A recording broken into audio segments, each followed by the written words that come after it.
Goldman Sachs cuts the U.S. GDP estimate, now sees the economy shrinking by 4.6% in 2020.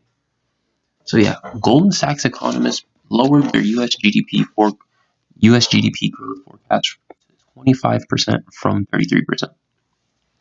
So so why would they expect the U.S. economy to grow less? Well, there's low consumer services spending. There's an uptick in COVID cases. So yeah, I mean, obviously, the virus comes around, and the economy gets shut down. Everyone's forced to stay inside. And economic growth, kind of comes to a halt. And that's kind of why this pandemic is almost causing, potentially what the worst downturn since the Great Depression. I mean, the stock market dropped, I think, like almost like between 30 and 40% in like I think about a month. So the economy really got hit hard, and state mandated lockdowns are reemerging. So because they feel like that's the best. Government officials feel like that's the best way to you know stop the virus from wreaking havoc. But I mean, death rates have lowered as the number of COVID cases are increasing, and people are getting once people get a lot of young people are getting the virus, and then you know um they're getting the virus, and then they're getting healed from it. They're getting over it, and then boom, now they're immune to it. Now they can't spread it. So things are slowing down in that regard. But yeah, so Goldman Sachs, their full year growth projection dropped negative 4.6% to negative 4.2%. So yeah, there is an overall decline in the economy. That's what they're predicting this year. So, but since there's less recovery this year, then they also expect for 2021 the first quarter growth forecast to grow 8%. But yeah, so since there's less recovery this year, then they are expecting more recovery next year. So yeah, they predicted in 2021 the first quarter growth, they increased their projections from 8%, from 6.5% to 8%.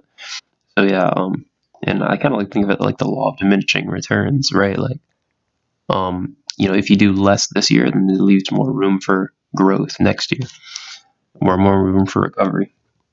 So now I wanted to end off this video by talking about what I feel like, people should do, in order to wait out this pandemic and such. So first, we can continue to wait for a vaccine.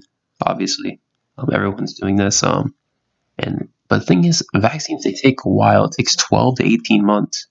What I found is about how long it takes for a vaccine to be created and then also to be distributed to everyone. So it's going to be a while. So while we wait, obviously, people can wear masks and practice social distancing.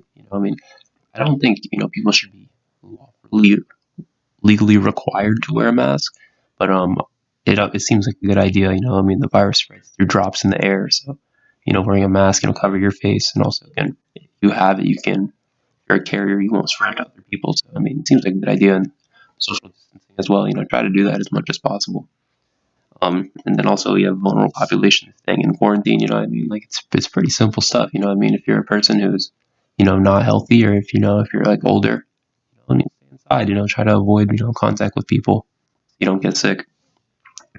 And then another thing that people, yeah, healthier people who are in less vulnerable populations, why not allow them to get back to work? They're not to be able to stay inside and do nothing. Well, do nothing for the next 18 months. I mean, people are already running out of savings, so we can get people. We can wear masks. Try to social distance, and people can go back to work. So yeah, that people can start getting back to work and supporting themselves. And now another point I wanted to make is regarding this idea of health, right? Like, so I remember I watched this. I listened to this Robert Kiyosaki podcast, and it was talking about the idea of medicine versus health. He's like, all these people nowadays are focused on medicine. But why don't people focus on health? Like, right? You can, I think there's a quote. It goes something like, "An ounce of prevention's worth like a ton of treatment," or something like that. Anyways, everyone's trying to find this vaccine.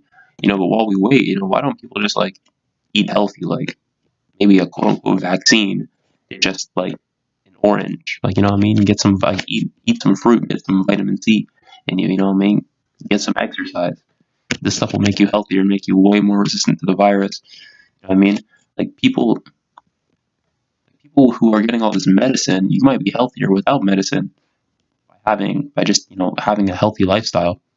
Yeah, I mean, I'm no doctor, so you can't take that with a grain of salt. But there is a lot of benefits to living a healthier lifestyle. And finally, I'll end by saying the idea that we should start implementing policies that foster economic growth. So that's how we can recover from this.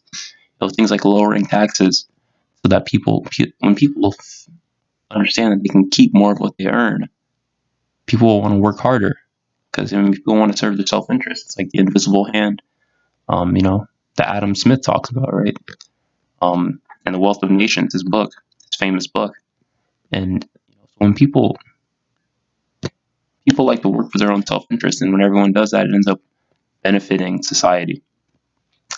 So with that being said, I'll sign off here. Thanks for listening.